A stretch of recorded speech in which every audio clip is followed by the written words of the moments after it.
Kelebihan dari dongeng tersebut adalah yang pertama, mengandung pesan moral.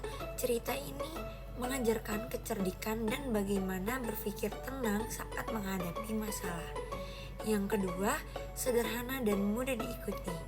Alur cerita tidak rumit sehingga anak-anak dapat dengan mudah memahami cerita tersebut.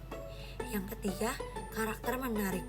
Si kancil yang cerdik dan buaya yang licik menjadi tokoh yang mudah diingat dan disukai oleh anak-anak. Yang keempat, mengembangkan imajinasi. Anak-anak dapat membayangkan situasi cerita seperti sungai dan buaya yang berbaris. Kekurangan dari cerita dongeng tersebut adalah yang pertama, karakterisasi yang stereotip. Si kancil selalu digambarkan cerdik, sedangkan buaya digambarkan bodoh sehingga kurang bervariasi. Yang kedua, pesan yang dapat disalahpahami. Anak-anak mungkin menangkap kesan bahwa menipu diperbolehkan jika dalam kondisi terdesak. Yang ketiga, plot sederhana.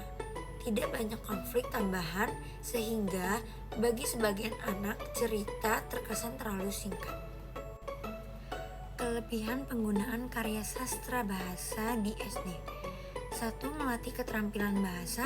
Yang kedua, menanamkan nilai-nilai moral. Yang ketiga, meningkatkan minat belajar. Yang keempat, merangsang kreativitas. Lalu, cara penggunaan karya sastra.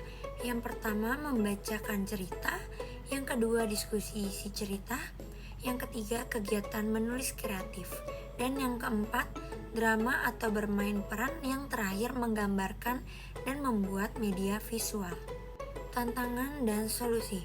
Tantangannya, cerita mungkin terasa membosankan jika sering diulang.